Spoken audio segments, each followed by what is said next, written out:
Hi guys, நம்ம Tamil medium Mayur அகாடமியால் season 3 episode 22 தான் பார்க்க போகிறோம். வீடியோக்குள்ள 10 மினிட் லைக் கொடுத்துருங்க, இப்போ பண்ணிடுங்க. வாங்க வீடியோக்குள்ள போயிடலாம். ப்ரொவிஷனல் லைசன்ஸ்க்கான எக்ஸாம் மோட் வழியா முடிவுக்கு வந்துருச்சு. இப்போ ரிசல்ட்காக தான் நாங்கள காத்துக்கிட்டு இருக்கோம். இப்போ எக்ஸாம்ல பாஸ் பண்ண எல்லாரோட பேரும் எங்க இருக்கிற இந்த ஸ்கிரீன்ல வரும். உங்க பேர் இதுல இருக்கா இல்லையான்னு நீங்களே செக் பண்ணிக்கங்க. இத்தனை பேர் பாஸ் கம்மியான பேர் தான் இருக்கு. இதுயா இருக்கு.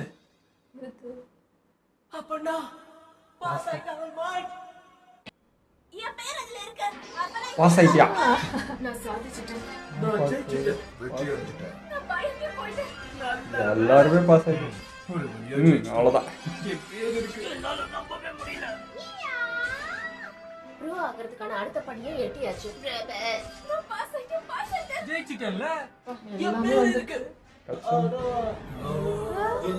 இல்லையா? ஐயோ, ஒரு ஷீ. ஏன்? என் பேர் இதுல இல்ல. அவன் பேர் இல்லையா? நான் தொடரோக்கி தான். நான் ஃபெயில் ஆயிட்டேன். ஏன்? என் கதை முடிஞ்சது. இருக்கு இருக்காயா?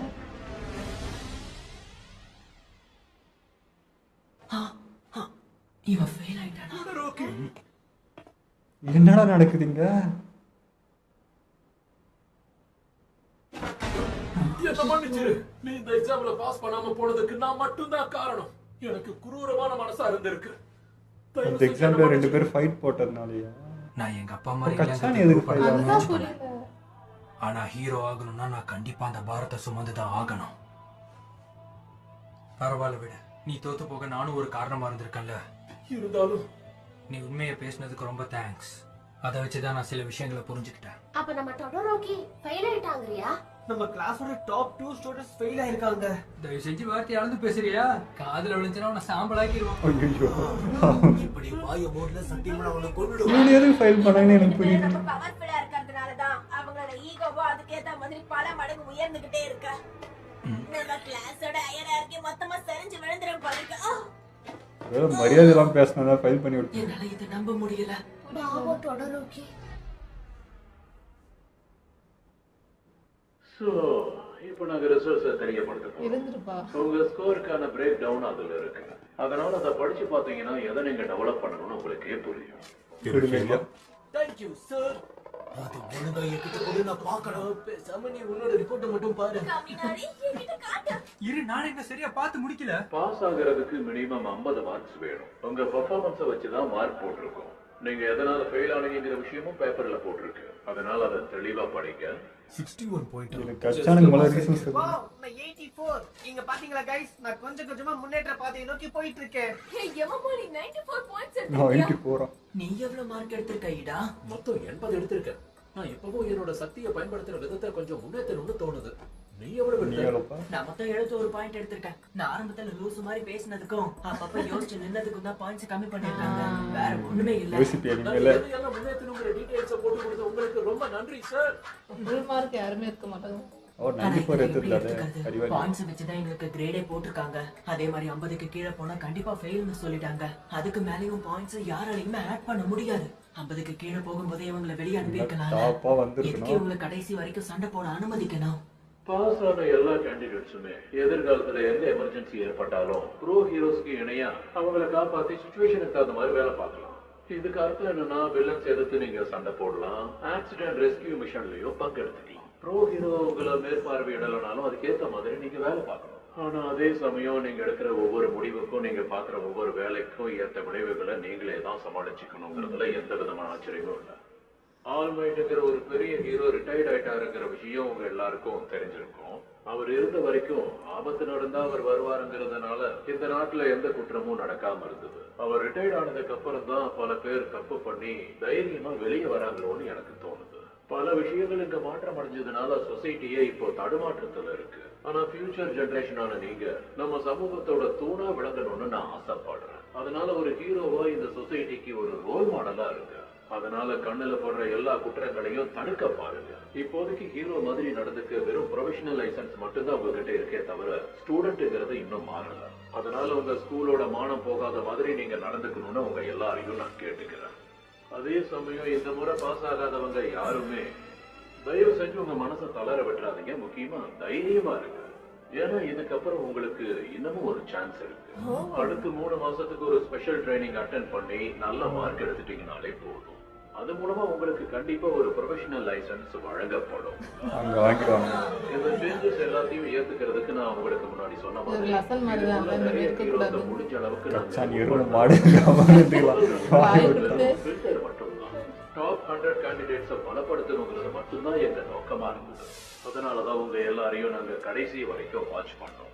இது மூலமா உங்களோட எதிர்காலம் சிறப்பா இருக்கும்னு நான் சொல்ல வரல. ஆனா அதே சமயம் உங்க பிரச்சனைகளை நீங்க சரி பண்ணிக்கிட்டீங்கன்னா இன்னைக்கு லைசன்ஸ் வாங்கினவங்களை விட நீங்க பலசாலி ஆகலாம். படிச்சுக்கிட்டே ட்ரைனிங் எடுக்கிறதுங்கிறது சாதாரண விஷயம் இல்லைங்கிறது எனக்கே நல்லா புரியுது. அதனால ஏப்ரல்ல நடக்க போற எக்ஸாம் எழுதுறது உங்களோட விருப்பம். டபுள் எஃபெக்ட் போன இந்த முறை மிஸ் ஆகாது. எனக்கு ரொம்ப சந்தோஷமா இருக்கு டொடரோக்கி. டென்ஷன் ஆகாம கொஞ்சம் ரிலாக்ஸ்டா இருந்தாலே போதும். அவன் ரிலாக்ஸ் ஆதாண்டா இருக்கிறான். கவனிருந்தா நாங்க உனக்காக காத்திருக்கோம். தேங்க்யூ. சீக்கிரமாவே நானும் வரேன். ஒரு வழியா இப்படிதான் அந்த ப்ரொவிஷனல் லைசன்ஸ் எக்ஸாம்க்கு ஒரு முடிவு வந்தது. நானும் என் கிளாஸ்மேட்ஸும் ப்ரோ ஹீரோ ஆகிறதுக்கு ஒரு படி கீழே தான் இருக்கோம். ஹீரோ இல்ல அப்படி இல்ல ஒண்ணு இவ்வளவு நாள் ஆசை ஆனா இது. கொஞ்சம் லைட்டா நிறைய பேர் பண்ண ஹெல்ப்பை விட நிறைய ஆனா பேர் students இதுல தான் அதனால இருக்கிறாங்க. நான் இவ்வளவு தூரம் வந்திருக்கேன். இப்ப இதை நான் எப்படி இது சொல்றது? பெருசுதான். எனக்குள்ள இப்ப ஏகப்பட்ட முன்னேற்றங்கள் வந்துருச்சு. அதுதான் எனக்கு சந்தோஷமும் கூட. முடிஞ்ச அளவுக்கு சீக்கிரமா இது ஆல்மைட் கிட்டே எங்க அம்மா கிட்டே காட்டி ஆகணும். ஆமா, எனக்கு புரியுது. எரேசர், நான் உன்னை ரொம்ப நாள் கழிச்சு மீட் பண்றேன். நம்ம 2 பேரும் சேர்ந்து ட்ரைனிங் எடுத்துக்கலாமா? கண்டிப்பா இது ஒரு நல்ல ஐடியா. அந்த ஷிகெட்சு இங்க வந்துகிட்டு இருக்கான். டொடரோக்கி, நான் உன்னை ஸ்பெஷல் ட்ரைனிங் அப்போ சந்திக்கிறேன். ஆனா இப்பவும் உன்னை எனக்கு சுத்தமா பிடிக்கல. தயவு செஞ்சு என்ன மன்னிச்சிடு. அத சொல்லிட்டு போலாம்னு தான் நான் வந்தேன். ஏன்டா இன்னும் என்னடா வேணும்? கண்டிப்பா நான் என்னோட பெஸ்ட்டை கொடுப்பேன். Wow, interesting. அவன் ரொம்ப தைரியமாவும் இருக்கான், அதே சமயம் சென்சிட்டிவாவும் இருக்கான். இவனுக்குள்ள நேச்சுரலா ரெண்டுமே இருக்கு. மனசு குழந்தை உடம்பு வேற. Excuse me. ஹலோ. உங்களோட மூச்சை கட்டுப்படுத்த நீங்க என்ன எக்ஸசைஸ் பண்ணுவீங்க? அந்த மாதிரி எல்லாம் நான் எதுவுமே பண்ணது கிடையாது. ஆனா அந்த பொண்ணு முதல் கூட ஒரு மாதிரியே இருக்கும்ல. எக்ஸாம் அப்ப கூட நான் அவகிட்ட அப்புறமா பேசுறேன்னு தான் சொல்லி அனுப்புனேன். இப்ப என்னால அவகிட்ட பேச முடியுமா? ஒரு மாதிரியான முதடா. ஓ, கேமிய சொல்றீங்களா?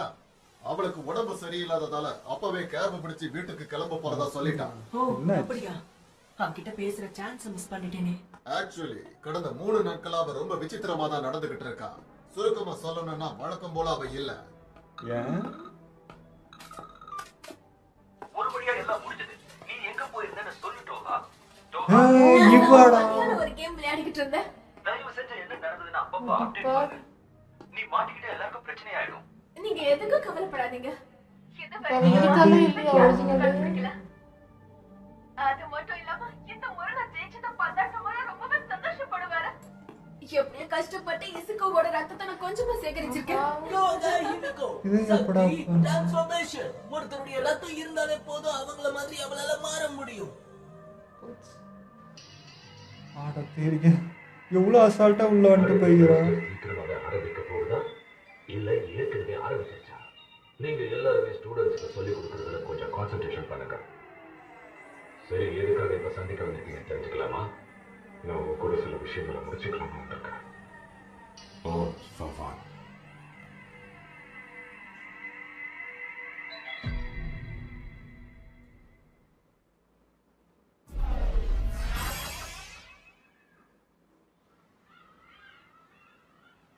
இங்க இருக்கிறது எனக்கு எவ்வளவு கஷ்டமா இருக்குன்னு உனக்கு தெரியுமா ஆல்மைட்?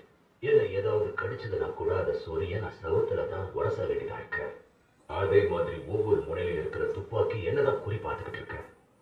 அது மட்டும் இல்லாம என் பிரெயின் வேவ்ஸையும் தொடர்ந்து கவனிச்சுக்கிட்டு இருக்கீங்க. சரி, தியாகம் பண்ணிட்டா வந்து ஒருவேளை நான் மட்டும் என்னோட சக்தியை பயன்படுத்தினே அதோட என் வாழ்க்கை மொத்தமா முடிஞ்சு போயிடுச்சுன்னு அர்த்தம். என்ன இந்த ஜெயிலோட அடித்தளத்துல வச்சு என்ன பாதுகாக்கிறதுக்காக என்ன சுத்தி நிறைய செக்யூரிட்டி உருவாக்கி இருக்கீங்க. ஒரு சின்ன ஆக்சிடென்ட் கூட நடக்கல. கிரீக் மெத்தாலஜில இதே மாதிரி ஒரு இடம் இருக்கு. அதை அவங்க டொரட்டாரஸ் தான் சொல்லுவாங்க. அதுதான் கடவுள்களோட நரக ஜெயில். என்னதான் நான் ஸ்ட்ராங்கா இருந்தாலும் கூட கடவுள்களோட சண்டை போட்டு ஜெயிக்கிறதுக்கு நிச்சயமா டைம் எடுக்கும். நீ தப்பிக்க ட்ரை பண்ணா உன்னோட நேரம் தான் வீணாகும். சரி, என்னால தப்பிக்க முடியாதுன்னே வச்சுக்க. இப்போ உனக்கு என்ன வேணும்? உனக்கு என்ன வேணுங்கிறத மட்டும் சொல்லு. டோரினோ தாத்தா எங்க இருக்க? நீ இங்க தனியா வந்திருக்க? நீ போட்டுக்கிற காஸ்டியூம் நல்லாவே இல்லை, இதை மாத்த மாட்டியா? தயவு செஞ்சு இப்போ நீ ஹீரோவாக ட்ரை அந்த பையன் உண்மையா பொய்யான்னு கேட்பாருன்னு நினைக்கிறேன். நீ நிறைய பேசுற. நான் சொல்றத புரிஞ்சுக்க. நான் பேசுறத குறிச்சு ரொம்ப நாள் ஆகுது. சரி, நான் விஷயத்துக்கு நேரம் வரேன். டொமோரா ஷிகராக்கியை நீங்க எங்க ஒளிச்சு வச்சிருக்கீங்கன்னு சொல்லுங்க. எனக்கு அதெல்லாம் தெரியாது. அவன் ஒன்றும் ஆள் மாதிரி கிடையாது. ஏற்கனவே அவன் என் கண்ட்ரோலை விட்டு போயிட்டான். சரி, உன்னோட கோல் தான் என்ன? என்னதான் நீ பிளான் பண்ணிட்டு இருக்க? இந்த இயற்கையை ஏமாத்தி எப்படியோ சாகா வரத்தையும் நீ வாங்கிட்ட. அதே போல மனுஷங்களை பிரெயின் வாஷ் பண்றதுக்கான நேரத்தையும் எடுத்துக்கிட்ட. அவங்க எல்லாரையும் உன்னோட பொம்மைகள் ஆக்கிக்கிட்ட. மரம் வேற இருக்கு. இந்த தேவையில்லாத டாபிக்கை பேசுறதுக்காக தான் நீ இங்க வந்திருக்கியா? நான் உண்மையை சொன்னா கூட இப்ப இருக்கிற நிலைமையில உன்னால அதை ஏற்றுக்க முடியாது. எவ்வளவு முயற்சி பண்ணாலும் சில பேரை மட்டும் நம்மளால புரிஞ்சிக்கவே முடியாது. நானும் நீயும் கிட்டத்தட்ட ஒரே மாதிரியா தான் இருக்கும். நீ ஹீரோவா இருக்கிறதுனால ஹீரோ ஜஸ்டிஸை நீ வழிபாடுற. நான் கிங் ஆஃப் ஈவிலோட பாதையில போயிட்டு இருக்கேன், அவ்வளவுதான். நமக்கு இருக்கிற வித்தியாசம் இதுதான். எனக்குன்னு ஒரு கனவு இருக்கு, அதை நான் மொத்தமா அடையணும்னு நினைச்சு அதுலயே நான் என்னோட வாழ்க்கையை வாழ்ந்தேன்னா நிச்சயமா ஒரு நாள் என்னோட கனவை நினைவாக்க முடியும் நான் நம்புறேன். அப்புறம் திருந்தினாதான் எல்லாம் மாறும். நீ கேட்கறதெல்லாம் ஒரு கேள்வியா? சொல்லு. அர்த்தமில்லாத கேள்வி. ஏன்னா என்கிட்ட இருந்து ஏற்கனவே நீ எல்லாத்தையும் பறிச்சுட்ட. என் உடம்பு கொஞ்சம் மாறும். நான் இப்ப உயிரோட இருக்கேன். ஏன்னா என்னோட இணைக்கப்பட்ட விஷயம் தான் என் உயிரோட வச்சிருக்கு. நீ என்னோட பாதையில குறுக்க வந்ததுக்கு அப்புறம் நான் என்னோட ஒவ்வொரு கனவும் செஞ்சு போறது நல்லாவே உணர்றேன். எல்லாம் முடிய போகுது தெரிஞ்சா நீயும் இன்னொருத்தர்கிட்ட அதை ஒப்படைக்கிறாங்க நினைப்பேன். இந்த உலகமே இப்படிதான் இயங்கிட்டு இருக்கேன். இங்க இருக்கிற எல்லா பில்டிங்ஸும் சரி, நாம சாப்பிடுற சாப்பாடும் சரி, இது எல்லாத்தையும் பல தலைமுறைகளுக்கு நாம கடத்துறதுனால தான் இப்பவும் இது இருக்கிற மாதிரி இருக்கு. இந்த உலகத்துல இருக்கிறவங்க எல்லாம் என்ன பண்ணிக்கிட்டு இருக்காங்களோ அதையே தான் நான் பண்ணணும்னு ட்ரை பண்ணிக்கிட்டு இருக்கேன். நல்லதுக்கு பண்றாருமா? ஓ காமா, எதுக்கு நீ இவ்வளவு சீக்கிரமா இது முடியணும்? இன்னும் கொஞ்சம் பேச ஆசைப்படுறேன். இந்த சொசைட்டி உங்க ரிட்டையர்மெண்ட்டுக்கு அப்புறம் ரொம்ப பெரிய மாற்றத்தை சந்திச்சுக்க. ப்ளீஸ் அதை பத்தி கொஞ்சம் சொல்லுங்க. இப்போ நீ இல்லாம வேலை எல்லா விஷயங்களும் எப்படி ஏங்குது? வெளி உலகத்தை பத்தி உனக்கு எந்த டீடைல்ஸும் கொடுக்க கூடாது, அதனால அமைதியா இருக்கு. அவர் சொன்னது கேட்டுச்சா? சரி, ஓகே, நீ எதுவும் சொல்ல வேண்டாம். ஆனா என்னோட கற்பனை திறனை வச்சு பார்க்கும்போது நீ இல்லாதனால ஏற்பட்ட நஷ்டத்தை சரி செய்யறதுக்காக எண்டவர் தான் இப்போ தலைவரா புஷ் பண்ணி வச்சிருக்காங்க. இதை எல்லாத்தையும் ஃபோக்கஸ் பண்ணி வெளியே தப்பு பண்றாங்க. இதனால ஹீரோ சொசைட்டியோட ஒத்துமை குறையாத அவநம்பிக்கை ஏற்பட்டுருக்கு. ஆனா அதே சமயம் ஹீரோஸை சப்போர்ட் பண்ணாதவங்க பாதாளத்துல ஒளிஞ்சிட்டு இருக்கிறவங்களோட சப்போர்ட்ன்றது இல்லாதனால அவங்களும் என்ன பண்றதுன்னு தெரியாம அப்படியே உட்கார்ந்துருக்காங்க. அதனால போர்சஸ் எல்லாம் ஒண்ணு சேர்ந்து வேலை செஞ்சா மட்டும்தான் சொசைட்டியில ஒரு மாற்றம் உண்டாகும்னு இப்போவே நம்பிக்கையா இருக்கு.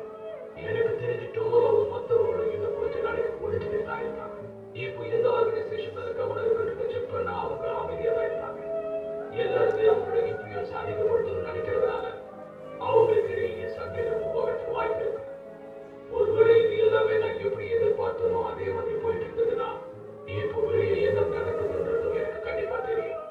ஒருவேளை நான் சொல்றதெல்லாம் உண்மை நீ நம்பினா நீ ஃபேக்கான வெளித்தோட்டத்தை வச்சிருந்ததும் தப்பு, இப்படி திடீர்னு ரிட்டைர்மெண்ட் எடுத்ததும் அதை விட பெரிய தப்பு. இதுக்கப்புறம் நீ நினைச்சா கூட யாரையுமே உன்னால காப்பாற்ற முடியாது. இனிமே எதிரிகளோட பயம் அதிகமாகிறத உன்னால வேடிக்கை மட்டும்தான் பார்க்க முடியும்.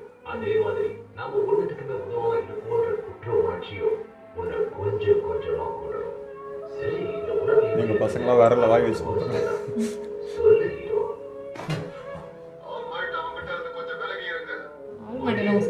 அவரை சுட்டி காட்டினா இந்த மாதிரி தான் கோபம் வரும். இப்போ கூட உனக்கு என்ன அடிக்கணும்னு தோணுது, ஆனா ஒண்ணும் பண்ண முடியாம கையை கட்டிட்டு நிக்கிறேன். இந்த உலகத்துல எல்லாமே உனக்கு மட்டும்தான் தெரியுன்ற மாதிரி நீ நடந்துக்கிற. எது நடந்தா சுத்தமா உனக்கு பிடிக்காதுன்றத பத்தி தான் யோசிச்சுட்டு இருக்கேன்.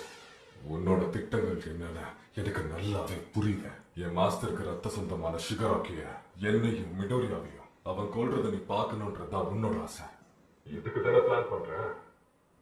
அதுக்கா உன்னை பொறுத்த வரைக்கும் ஷிகராக்கி இனிமே வில்லன் கிடையாது. அப்படி இருக்கிறது ஆபத்து. ஞாபகம் இருக்கட்டும், என்ன இருந்தாலும் சரி அவனும் ஒரு கிரிமினல் தான்.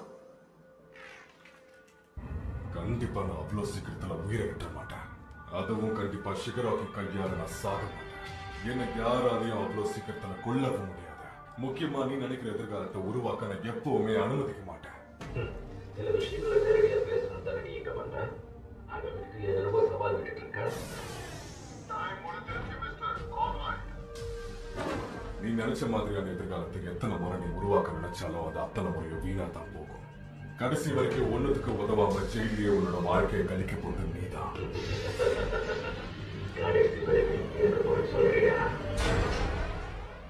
எப்படியோ வெட்டி எடுக்கிறதுக்கு தான் பிளான் பண்ணுவான். Excuse me. என் விடோரியா?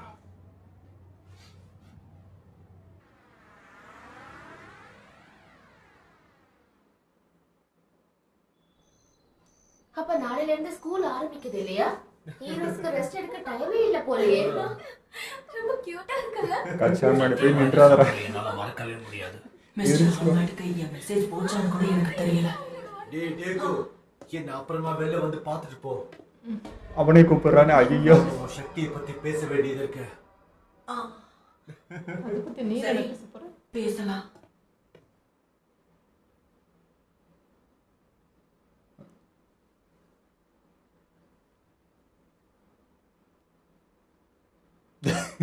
அவனுக்கு ஒத்தன் போய்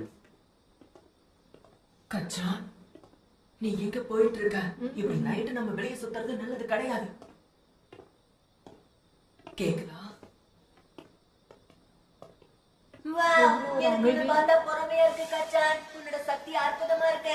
எனக்கு கிடைக்கிற சக்தி உன்னோடது மாதிரியே இருக்கணும். உனக்கு என்ன சக்தி கிடைச்சாலும் பரவாயில்ல டேஜி, உன்னால கண்டிப்பா என்னோட சக்தியை மிஞ்சவே முடியாது. மிஞ்சிட்டான். ஆக்சுவலி இது வந்து ஜிம் காமா வச்சு நம்மளோட ஃபர்ஸ்ட் பேட்டில் ட்ரைனிங் இங்க தான் நடந்துச்சு. இங்க தான் முதல் முறையா நம்ம கிட்ட தோத்தேன். அதை நினைக்கும் போதுல எனக்கு பயங்கர எரிச்சலா இருக்கும். அப்ப இத பத்தி தான் பேச போறியா? புரிஞ்சு போச்சு. உன்கிட்ட சக்தியே இல்லாமடி ஒரு உதவாக்கரையா தான் இருந்த. ஆனா எங்க இருந்து வந்ததுன்னே தெரியாம அந்த சக்தியை வச்சுக்கிட்டு எனக்கு சமமா யூஏ ஹை ஸ்கூல்ல ஏன் முன்னாடியே வந்து நின்ன. நான் உன்கிட்ட என் சக்தியை மறைக்கல. இத வேற யாரும் தான் எனக்கு கொடுத்தாங்க. அவன் பவர் யூஸ் பண்ணி வின் பண்ணானா? அதை நோட் பண்ணியா? இது எனக்கு முழுசா சொந்தமாகிற வரைக்கும் நான் கடினமா உழைப்பேன். அதே மாதிரி என் பவரை வச்சு உன்னை நான் தோக்கடிப்பேன். நீ அப்பெல்லாம் இதை சொல்லும் போது ஏதோ புரியாம பேசிட்டு இருக்கன்னு நினைச்சேன். ஆனா அதுக்கான வெறி உனக்குள்ள இருந்தது நீ இப்பதான் புரியுது. ஆனா மேலும் மேலும் உயர்ந்துகிட்டு நீ சாட்டிஸ்ஃபை ஆகிட்டே இருக்க. அந்த ஸ்லெட்ஜ் வில்ல வந்ததுல இருந்தே இப்படித்தான். அதோட ஆல்மைட் ஊருக்குள்ள வந்ததுக்கு அப்புறம் தான் இப்படி ஆச்சு. நீ முன்னேறினது மட்டும் இல்லாம கடைசியா நீ ப்ரொஃபஷனல் லைசன்ஸ் எக்ஸாமை பாஸ் பண்ணிட்டு நான் ஃபெயில் ஆயிட்டேன். இதெல்லாம் எப்படி சாத்தியம்னு எனக்கு தெரியல. அது எல்லாமே திறமையை சார்ந்ததுதான். வாயை மூடிட்டு நான் சொன்னதுக்கு எதிராக முட்டாள். என்ன மன்னிச்சிரு. உன்ன மாதிரி ஆள் என்ன தோக்கடிக்கிறத சத்தியமா என்னால ஏத்துக்கவே முடியல. ஆனா அந்த கம்யூனோ இன்சிடென்ட்க்கு அப்புறம் தான் எனக்கு ஒரு விஷயம் தெளிவா புரிய ஆரம்பிச்சுது. உனக்கு கொடுக்கப்பட்ட அந்த பவரை நீ சொந்தமாக்கிட்ட போல. நீ பைத்தியக்காரன். நான் இதை பத்தி நிறையவே யோசிச்சு பார்த்துட்டேன். உன்கிட்ட இப்ப இருக்கிற இந்த சக்தியை உனக்கு ஆல்மைட் தானே கொடுத்தாரு. நான் பாஸ் வில்லனை பத்தி கேள்விப்பட்டேன். அவகிட்ட சக்தியை திருடுற ஒரு அபாரமான சக்தி இருக்குன்னு எனக்கு தெரியும். இப்ப நான் சொன்னதை கேட்கறதுக்கு வேணா கிறுக்குத்தனமா தெரியலாம். ஆனா கடத்திக்கிட்டு போன ஒரு கேட் லேடியோட பவரை அவன் அப்படித்தான் அபகரிச்சுக்கிட்டான். மோசமானவன். அதுக்கப்புறம் நீ ஆல்மைட்டை சந்திச்சு கொஞ்சம் கொஞ்சமா மாற ஆரம்பிச்ச. அதுக்கப்புறம் அவர் அவரோட பவரை இழந்ததால ரிட்டையர் ஆகிட்டாரு. அந்த பாஸ் வில்லனை தோக்கடிச்ச பிறகு அவர் சொன்ன வார்த்தைகள் உனக்கு ஞாபகம் இருக்குன்னு நம்புறேன். இது உன்னோட தான். அன்னைக்கு அவர் சொன்னப்ப அந்த வார்த்தைகளோட உண்மையான அர்த்தம் புரிஞ்சது உனக்கு மட்டும்தான். அந்த இன்னொரு வில்லன் பல சக்திகளை வச்சிருக்கிற நோமுவா வர வச்சான். அப்படின்னா சக்திகளை டிரான்ஸ்பர் பண்ண முடியும் தானே அர்த்தம். அது மட்டும் இல்லாம நீ மொத்தம் அழிச்சிட்டு வர ஆல்மைட். எல்லாத்தையும் இன்ச் இன்ச்சா நோட் பண்ணிக்கிறான். கண்டிப்பா ஜெயிலுக்கு அனுப்பிய தீர்வேன். அந்த சண்டைக்கு முன்னாடியே ஆல்மைட்டுக்கு அந்த பாஸ் வில்லனை நல்லாவே தெரியும் போல இருக்கு. சக்தியை நம்மளால மாத்திக்க முடியும். அதோட ஆல்மைட்டுக்கும் உனக்கும் இடையில இருக்கிற அந்த ரிலேஷன்ஷிப், இது எல்லாத்தையும் வச்சு பார்க்கும்போது உனக்கு அந்த சக்தியை கொடுத்தது யாருன்னு தெளிவா தெரியுது. அதனாலதான் வின் பண்ணான்னு நினைக்காது. விஷயத்தை நான் ஒரு முறை ஆல்மைட் கிட்டே கேட்டேன் தெரியுமா. ஆனா அவர் நேரடியா இதுக்கான பதிலை என்கிட்ட சொல்லல. அதனால ஒழுங்கு மரியாதையா நீ உண்மையை சொல்லிடு. உண்மையை சொல்ல போனா பக்குபோ இது வெறும் ஒரு ஜோக்கு தான் அழைச்சிட்டு இருக்கான். அதனால இந்த விஷயத்தை இப்போதைக்கு விட்டு மறுபடியும் தயவு செஞ்சு இந்த தப்ப பண்ணாங்க. நீ இதை மறுக்காம இருக்கும் பட்சத்துல இந்த விஷயத்தை நான் உண்மைன்னு எடுத்துக்கிறேன். வாயை தொடர்ந்து பேசு. என் சக்தியை பத்தி அவன் பேசணும்னு கேட்டப்பவே இப்படிதான் முடியும் எனக்கு தெரியும். ஆல்ரெடி சொன்னதை நான் கேட்டிருக்கணும், கேட்காததுனால தான் இவ்வளோ பெரிய பிரச்சனை. சரி, இப்போ எதுக்காக இதை பற்றி நான் கேட்குறேன்? நீ சரி நானும் சரி ஆல்மைட்ட ஒரு பெரிய வழிகாட்டியா மதிச்சுக்கிட்டு இருக்கான். இதுக்கான பொட்டன்ஷியல் என்கிட்ட மட்டும் தான் முழுசா இருக்கு. ஆனா பொண்ண மாதிரி இருக்கிற ஒருத்தர் நான் ரோல் மாடலா பார்க்குற ஒருத்தர் கிட்ட பவரை வாங்கியிருக்காங்கிறத நான் தெரிஞ்சுக்காமலேயே இருந்திருப்பேன். அதனால தான் இப்ப இங்க இருக்கிறோம். இந்த விஷயத்தை முடிக்கலான்னு முடிவு பண்ணிட்டேன். இங்கேயே அதுவும் இப்பவே. இந்த எபிசோட நல்லா இருந்ததுங்க, ஆனால் ஷாக்கிங்காக இருந்தது. அந்த 2 பேருக்காவது வேலிட் ரீசன், அதாவது என்னதான் பவர் யூஸ் பண்ணாலும் அவ்வளோ பண்ணாலும் இந்த இடத்துல வந்து நீ இந்த மாதிரி நீ இப்போ வந்து ஒரு வில்லன் வரப்போ சண்டை போட்டுருந்தா ஈஸியாக முடிச்சுட்டு இருப்பான். அந்த செகண்டுக்கு எத்தனை உயிர் போகணும்னு கூட தெரியாது. மக்களோட உயிர் விளையாட மாதிரி தானே அது. உங்களோட ஈகோ பிரச்சனைலாம் போகிறோம் அப்படின்ற மாதிரி ஆகிடும். ஸோ அது கரெக்டாக தான் பண்ணாங்க அந்த 2 பேருக்கு. பட் ஒரு 3 மாதத்தில் திரும்ப எக்ஸாம் இருக்குது, அது ஓகே. எனக்கு வந்து இப்போ கச்சான் தான் என்னத்துக்கு ஃபைல் பண்ணாங்கன்றது கசிம்பிள். சரி, அந்த பேப்பர் வச்சு எதாவது சொல்லுவாங்கன்னு நானும் பார்த்தேன், ஆனால் சொல்லலை.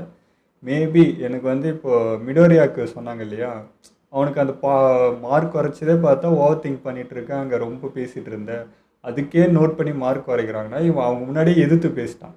ப்ளஸ் அவங்கள வந்து கொஞ்சம் அதட்டி பேசினதான் அந்த மாதிரிலாம் பண்ணிட்டான். அதனாலே வேணே ஃபைல் பண்ணிட்டாங்களா என்னன்னு தெரில. ஏன்னா மக்கள் எல்லாத்தையும் காப்பாற்றின்னு தான் இருந்தால், எல்லாத்தையும் செஞ்சுட்டு தான் இருந்தான். அப்படி இருக்கிறப்போ ஃபெயில் பண்ணிட்டாங்கன்னா வேறு என்ன ரீசனாக இருக்குன்னு எனக்கு தெரியல. மேபி அதுவாக தான் இருக்குன்னு தோணுது. எனக்கும் அந்த வாய் பேசுறது ஒன்றா இருக்குல்ல, ப்ளஸ் வந்து ரொம்ப கனெக்ட் ஆக மாட்டோம் கூட இருக்கிறவங்களோட. ஒன்று தனியாக இருக்கா இல்லை அந்த ஒரு ஃப்ரெண்ட் அப்படி இருக்கு. அந்த டீம் ஒர்க்குங்கிறதே எனக்கு தெரிஞ்சு அவ்வளோவா நான் அவங்ககிட்ட பார்க்கல. எல்லாம் அப்படி ஒன்றா சேர்ந்து பண்ணுங்கிறது. இப்போ மிடர் ஏதாவது கேட்க வந்தால் திட்டி அமைச்சிருவான், ஓவராக பேசுவான், அப்படி தான் இருக்குமே தவிர அந்த கூட்டு சேர்ந்து பண்ணுறதுங்கிறது அவங்ககிட்ட இல்லை. அதுவும் ஒரு பாயிண்ட்டாக இருக்குன்னு எனக்கு தோணும். இல்லை, இப்போ அவன் வந்து கூட்டு செய்யலைனாலும் அந்த 2 பேர் கூடயே இருந்து ஒர்க் பண்ணி தான் இருந்தாங்க. அவன் ஓட்டலனாலும் இவங்க 3 பேராக சேர்ந்து பண்ண மாதிரி தான் இருந்தது. எனக்கு தெரிஞ்சு அதுவாக இருக்காதுன்னு தோணுது. ஏன்னா இந்த 2 பேர் இருந்தாங்களே, அப்போ அது கூட்டு முயற்சி மாதிரி தானே ஆயிடுது. ஆமாம், ஆனால் அது எப்படி சொல்கிறது, ஒரு அஸ்மாயுதம் நிற்கும் போது கரெக்டாக என்ட்ரி கொடுத்து பண்ணாங்க தான். பட் அந்த டீமோடையே ட்ராவல் பண்ணலைங்கிறது எனக்கு ஒரு ஃபீலாக தோணும். இப்போ கூட இப்போ லாஸ்ட்டாக மிரோயா கிட்ட இவன் பேசுறதே பார்த்தா, இந்த பவர் உனக்கு ஆல்மைட்டியாக அந்த பவர் கொடுத்துருக்காரு, அதனால தான் நீ முன்னோக்கி போயிட்டுருக்க அப்படின்ற மாதிரி தான் அவன் மனசில் இருந்து பேசுகிற மாதிரி எனக்கு ஒரு ஃபீல் இருக்குது. பட் இது பவர் பேஸ் பண்ணி இல்லையா. மிடோரியா ஒன்றும் இங்கே பவர் மெயினாக யூஸ் பண்ணிட்டு இருந்தது சூறாவளியும் நம்ம டோரோக்கி மட்டும்தான். அவங்க தான் இங்கே பவர் பயங்கரமாக யூஸ் பண்ணி அவங்களை அட்டாக் பண்ணியிருந்தாங்க. இவன் மிடோரியா அவன் பவர் யூஸ் பண்ணல, எதுவும் பெருசாக அவன் எதுவும் பண்ணல. மக்களை காப்பாற்றிட்டு இருந்தான், சின்ன சின்ன இதுவும் மட்டும்தான் பண்ணிட்டு இருந்தான். பவர் ஒன்று முழுசாக யூஸ் பண்ணி இப்போ அது பாஸ் ஆகிட்டான் அப்படின்றதெல்லாம் இல்லவே இல்லைல்ல. அதுவும் இல்லாமல் அவன் எவ்வளோ அடி வாங்குறான், எவ்வளோ அஃபெக்ட் ஆகிறான் அந்த பவரை யூஸ் பண்ணிங்கிறதும் அவன் பார்த்துட்டு தான் இருக்கான். அவன் மைண்டு நிறைய யோசிச்சான். அவன் பிஹேவியரும் ஒன்று இருக்குல்ல, அதெல்லாம் மற்றவங்களுக்கு ஒன்றுனா அங்கே போய் நிற்கிறது, அவங்கள பற்றி யோசிக்கிறது, நிறைய விஷயம் இருக்குது. அப்படி பார்த்தா கச்சானும் பார்த்தீங்கன்னா எல்லா சுச்சுவேஷன்லையும் வந்து நின்றுட்டு தானே இருக்கான். இப்போ ஒரு முறையும் பார்த்தீங்கன்னா டொரோக்கியும் கச்சானும் பார்த்தீங்கன்னா பேக் போனால் எல்லாத்துலேயும் சப்போர்ட் பண்ணிட்டு தானே இருக்காங்க. ஸோ அதை பேஸ் பண்ணி இல்லையே. இல்லை, சப்போர்ட் பண்ணுறான். பட் வந்து என்ன, இப்போ ஒருத்தவங்கள்ட்ட அப்படி இருப்பேன். இப்போ வந்து எப்படி டொடோரோக்கியும் இன்னொருத்தனும் எப்படி இருந்தாங்க, முட்டிக்கிட்டு ஒன்று கோவப்பட்டுக்கிட்டு அப்படி இருந்தாங்க. இங்கேயும் கச்சான் என்ன பண்ணுற, மிடோரியா பார்த்தா ஒரு மாதிரி கோவப்படுறது, ஒதுக்குறது, அதுக்கும் இதுக்கும் என்ன டிஃப்ரென்ஸ். அதே மாதிரி தான் இங்கே கச்சான் எப்படி நடந்தாலும் மிடோரியா வந்து பதிலுக்கு அந்த மாதிரி நடந்துக்கிறது இல்லாமல் அவனாவே அதே தன்மையோடு தானே இருக்கான். அப்படி பார்க்கும்போது கச்சானுக்கு மார்க் குறையிறதோ இல்லை அப்படி இருக்கிறது கரெக்ட் பாயிண்ட் தான். இங்கே டொரோக்கியும் பார்த்தீங்கன்னா பதிலுக்கு பண்ணதுனால அந்த ஒரு இதுவாகிடுச்சு. பட் இவன் கொஞ்சம் ஒத்து போவான், கரெக்டு தான். இருந்தாலும் என்ன சொல்கிறதுன்னு தெரியல. அவங்ககிட்ட இருக்க அந்த அவசர புத்தியாக அந்த ஒன்று குறைக்கணும். இதை பார்க்குறப்ப எனக்கு வந்து ஆல்மைட்டியை பார்த்து நம்ம டொரோக்கி அப்போ வந்து இது பாருங்க, அதே ஃபீல் தான் இருக்குது எனக்கு கச்சானை பார்க்குறப்ப. அவர் ஏன் 2வது இடத்துல இருக்காருன்றது இன்னுமும் அவர் பவர்னால தான், அவன் பவர் அதிகமாக இருக்குன்னு அவர் எப்படி நினச்சிட்டு இருக்காரோ அதே எண்ணத்தில் கச்சானும் இருக்கிறானோன்ற மாதிரி தான் எனக்கு இருக்குது. ஸோ அவர் எப்போ உணர்றாரோ அப்போ தான் அது மாறும். அதே மாதிரி இவன் உணர்றப்போ தான் இவன் மாறும். மிச்சம் எல்லா விஷயத்துலையுமே நல்ல குவாலிட்டிலாம் இருக்க, நல்ல அறிவு எல்லாமே இருக்குது. இந்த ஒரு முன்கோவம் அந்த ஒன்றை மட்டும் விட்டான் அப்படின்னா வேற லெவலில் வந்துடுவான்றது. அது ஒன்று தான் அவனை இன்னுமே பின்தங்கி வச்சுருக்குன்றது. மிச்சம் எதுலேயுமே அவன் மைனஸே கிடையாது, எல்லாத்துலேயும் ப்ளஸ் தான். அறிவும் இருக்குது, பவரும் இருக்குது, எல்லா பொட்டன்ஷியலும் அவனுக்கு இருக்குது. இந்த ஒரு விஷயம் அவன் மாற்றிக்கிட்டான் அப்படின்னா எங்கேயோ போயிடும். எனக்கு அந்த இது ஞாபகம் வருது. இப்போ அந்த டொடோரோக்கி அப்பாவே இருக்கிறான் பார்த்தேன். அவன் என்ன சொன்னான், ஹீரோவாக பார்த்தேன், ஆனால் அவர் வந்து ஒருத்தருக்கு ஒரு மாதிரி இன்னொருத்தவங்களுக்கு ஒரு மாதிரி இருக்காரு, என்கிட்ட ஒரு மாதிரி நடந்துக்கிட்டாருன்றதான் அவனோட தாக்கம். இந்த கோவம் இப்போ வரைக்கும் இருக்குது. இப்போ கச்சானும் அப்படி தானே, எல்லாருக்கிட்டையும் நல்லா இருப்பேன், ஆனால் மிடோரியா பார்த்த மட்டும் அந்த விருப்பம் காட்டணும். ஒரு ஹீரோக்கு அந்த குவாலிட்டி இருக்கக்கூடாதுல்ல. எல்லாரும் ஒன்றா சமமா அப்படி தானே பார்க்கணும். அந்த ஏற்றுக்கிற இயல்பு இருக்கணும்ல, அந்த பொறாமை அப்படிலாம் இருக்கக்கூடாது, அந்த ஈகோ இருக்கக்கூடாது. நான் ஒத்துக்க மாட்டேன்றதுலாம் வந்து அவனால முடிஞ்சால் அவன் எஃபெக்ட் அவன் பண்ணுறான். பட் அது வந்து இல்லைன்னு இவன் அந்த அவமதிக்கிறதுலாம் வந்து தப்பாக தானே இருக்குது. எனக்கு வந்து தெரிஞ்சு இவன் மிடோரியாவுக்கு வந்து பவர் கிடச்சிச்சு. எனக்கு வந்து ஆக்சுவலாக சின்ன வயசுலேருந்து போராடிட்டு இருக்கேன். இவனுக்கு என்ன இப்போ கிடச்சிச்சு, இப்போ வந்துட்டான், இவன் முன்னாடி போகிறான் அப்படின்ற ஒரு மைண்ட் செட்டில் பேசுகிற மாதிரி இருக்குது. பட் நீ அவனை கண்டுக்காமல் உன்னோட இதுவும் மாற்றிக்கிட்டாலே போதுமே. நீ வந்து மிடோரியா பார்க்க கூட தேவை கிடையாது. அவங்ககிட்ட போட்டி போடணும் கூட இல்லை. உன்னோட குவாலிட்டி மாற்றினா நீ எங்கேயோ மிடோரியாவுக்கு மேலே போயிடுவேன். ஸோ அதை ஃபோக்கஸ் பண்ணி போயிட்டே இருக்கலாம். அந்த இடத்துல எல்லாத்துலேயுமே மிடோரியா தூக்கி வச்சுக்கிறேன். இவன் எப்படா வரலாம் எனக்கு இருக்கல, இவன் எப்படா நீ கண்டுக்காம விட்டுரு, அவ்வளோதானே. உன்னோட பவர் முன்னோக்கி போயிட்டு இருந்தா எல்லாமே மாறப்போகுது, அவ்வளோதானே. ஸோ அதை அந்த தாட் வந்தால் கூட மேபி எல்லாம் மாறும். இப்போ லாஸ்ட்டாக கூட அதுதானே சண்டைக்கு வாடான்னு கூப்பிட்ற மாதிரி தான் இருக்குது. ஸோ அவன் சொல்ல வரதை பார்த்தா நாங்கள்லாம் நேச்சுரலாக எங்களுக்கு பவர் வந்தது, நீ இன்னொருத்தண்டு கடன் வாங்கி பவர் வாங்கியிருக்கு, இது எப்படா ஈக்குவல் ஆகும்னு அவன் சொல்கிற மாதிரி தான் எனக்கு ஃபீல் இருந்துச்சு. இப்போ கச்சானும் பார்த்தீங்கன்னா அவனுக்கு குடும்ப வழியே அந்த பவர் வந்தாலுமே அதை எப்படி கரெக்டாக யூஸ் பண்ணுறது, அதை வந்து கரெக்டாக ஃபாலோ பண்ணி இப்போ அந்த பேரை கெடுக்காமல் இவன் எந்தளவுக்கு ஹார்ட் ஒர்க் பண்ணி அந்த பவரை கரெக்டாக வச்சுக்கிறாங்கிறது அவனோட பொறுப்பு இல்லை. அதுக்கு அவன் ஒரு வேலை பண்ணுறாலாம். அந்த மாதிரி தான் மிடோரியா. குடும்ப வழியே கிடைக்கலனாலும் யார்கிட்ட ஒருத்தர் இருந்து கிடைச்சா கூட அதை அவன் மெயின்டைன் பண்ணணும், அதை கரெக்டாக அவன் யூஸ் பண்ணணும், அதுக்கான ஒரு ஹார்ட் ஒர்க் பண்ணால் தான் அந்த பவர் நிலைக்கும். அப்படியே இருந்தால் ஒன்றும் பண்ண போகிறது இல்லைல்ல. இப்போ இப்படி பேஸ் பண்ணால் கூட நம்ம ஃபஸ்ட் எபிசோட்லேயே சொன்னாங்க, இது வந்து நேச்சுரலாக வந்து மக்களுக்கு ஒன்றும் வந்துடல, ஒருத்தர்கிட்ட இருந்து தான் எல்லாருக்குமே இந்த பவர் வந்தது. அப்படி பார்த்தா எல்லாருமே பார்த்தோன்னா இன்னொருத்தர் மூலியமாக தான் பவர் ஆன மாதிரி தானே, ஒன்றும் அவங்கவுங்களுக்காக ஒன்றும் வந்துடல, ஒருத்தர் கொடுத்த பவர் தான் இது எல்லாமே. ஸோ அப்படி பார்த்தா எல்லாருமே கடன் வாங்கி வந்த பவர் மாதிரி தான் எனக்கு கணக்காகுது. சரி பார்ப்போம் அது எப்படி தான் போகுதுன்னு. எனக்கு வந்து கச்சான் இப்படி இருக்குது எனக்கு ஒரு மாதிரி வெறுப்பாகுது. எல்லாம் இருந்தும் அவன் வந்து இப்படி இருக்கானே அப்படின்றது மட்டும் தான். அந்த ஒரு இது மாற்றினு எங்கேயோ போயிடுவாடா, அவனை சும்மா பார்த்துன்னு இருக்காது, ரொம்ப வழி பார்த்து நீ நேராக போடா அப்படின்னு சொல்லணும்னு தோணுது. ரொம்ப வெறியாது, நீங்கள் இருக்க வேண்டிய ஆளே இல்லடா, எங்கேயோ இருக்கணும்டா அப்படின்ற மாதிரி. நான் இப்போ கூட நம்பினேன், நடுவில் கொஞ்சம் அமைதியாக இருந்தது, நமக்கு அவ்வளோ சந்தோஷமா இருந்தது. இங்கே மிடோரியா பேசும்போது கூட ஃபேஸில் ஒரு காம் அமைதி அந்த வந்தது மூஞ்சி எனக்கு மிடோரியா பார்க்குறப்ப கூட அப்பப்போ கடுப்பான், சும்மா புலம்பின்னு ஒரு இது பண்ணுறப்ப நின்றுன்னு வேடிக்கை பண்ணி வச்சு இதெல்லாம் பண்ணிருப்பான். எனக்கு அந்த இடத்துல கச்சான்னு பார்க்குறப்போ சூப்பராக இப்படி தாண்டா செயல்படணும், வந்தால் டக்கு டக்குன்னு முடிவு எடுக்கணும். ஒரு ஆபத்து இருக்கு, ஒரு வில்லன் என்ன இருக்கான்னு அந்த இடத்துல யோசிச்சு செயல்படணும், இருக்க முடியாது, டக்குன்னு முடிவு இருக்கணும்டா. அதில் அவன் பெஸ்ட்டாக எனக்கு தெரியுமா மிடோரியா விட. எனக்கு அந்த இடத்துல மிடோரியா பார்த்து நான் பயங்கரமாக கடுப்பாகிக்கிறேன். ஆனால் அதான் சொல்கிறேன், இவ்வளோ விஷயம் இருந்தோம் இவன் அந்த இடத்துல வரலான்றது தான் கடுப்பு. ஓகே, இதெல்லாம் வீடியோ முடிச்சுப்போம். மறக்காமல் ஷேர் பண்ணுங்கள், மறக்காமல் சப்ஸ்கிரைப் பண்ணிடுங்க.